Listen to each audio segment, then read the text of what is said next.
Hey everyone, welcome to my YouTube channel, the place to be to learn how to create a relationship with food free from diets, rules, and perfectionism. My name is Katherine Metzelaar and I am the host. I'm a registered dietitian and nutrition therapist, and I'm so happy to have you here today.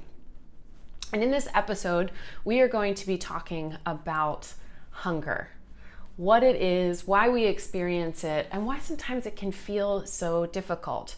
So I'm going to go ahead and assume that if you are here, hunger doesn't feel as simple as sometimes we make it seem in our culture. And so stay tuned, stick around, and we're going to talk about the reasons why that is. And be sure as you watch to give me a like, to subscribe to the channel, and to comment below in regards to your thoughts and feelings about some of this information that I share with you. Hunger is defined as the feeling of discomfort caused by lack of food, coupled with the desire to want to eat. And so in theory, honoring our hunger should feel quite easy, but I'm guessing that it doesn't feel that way. So why is it? Why is it that you feel some discomfort or maybe confusion around honoring your hunger? How do you know when you're actually hungry versus other feelings and sensations? Well, one of the big reasons why we can become disconnected to our hunger and why it can feel so confusing over time is because we exist in a dieting culture that encourages you to ignore your hunger. And that can come in the form of encouraging you to have a piece of fruit or drink a glass of water or go for a walk or any host of things that you are told that you should do instead of honoring your hunger. So with time, that disconnects you from your body and all the feelings and sensations and signals that it has that is helping you to let you know that you're hungry. So the big question really is, how do you actually know when you're hungry? So we're going to talk about 3 ways that you can become better connected to your hunger, and we're going to focus on feelings, thoughts, and sensations, and dive into each one of those and give you a better sense for how you can use that as a guide to be more connected to your own unique hunger. So number 1, we're going to talk about feelings. And when I say feeling, I'm talking particularly about your energy levels. So one of the signs and symptoms of experiencing hunger is that our blood sugar starts to drop. And when your blood sugar starts to drop, you might start to notice some physical feelings that give you an indication that you are indeed hungry. So that might be decreased energy levels. That might be not really feeling up to doing tasks. You could experience some irritability, which some people call hangry. So in addition to experiencing increased amounts of irritability, I would encourage you to take note of any feelings that are coming up for you in the context of being hungry. So that could mean lethargy, as we said before, as it relates to energy. It could be irritability.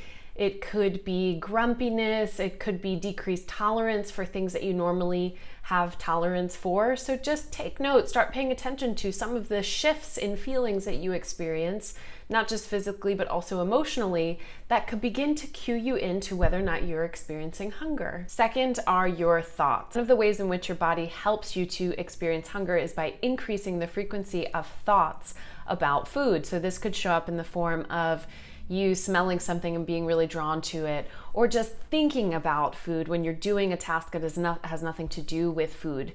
So this can help you, again, in addition to the physical sensations, to cue you into whether or not you're experiencing hunger.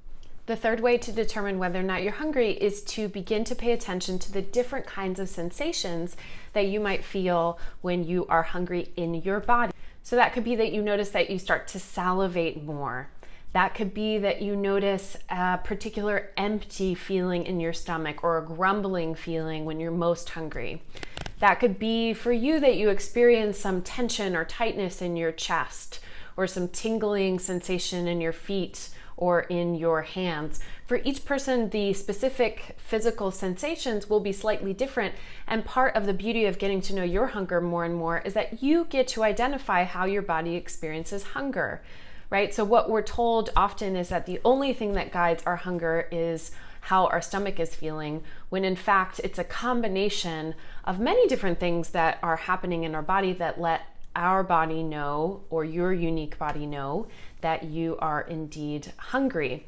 And as I mentioned earlier, as we diet, as we restrict over time, we become more and more disconnected from those feelings, thoughts, and physical sensations that make hunger really confusing to identify over time. And so when we're wanting to create peace with food and create a new relationship with food in our body, it makes it quite hard to identify our hunger and to honor it. And so I want to encourage you to play around with those 3 ways: thoughts, feelings, and sensations, in order to determine how your unique body experiences hunger. Thank you so much for watching this video. My hope is that you learned something from this that will allow you to begin the process by which you can start taking steps towards connecting to your unique hunger and get to know it in a new and different way outside of dieting and rules and restriction. So if you like this video, give me a thumbs up. Remember to subscribe, comment below, and I hope to see you here again.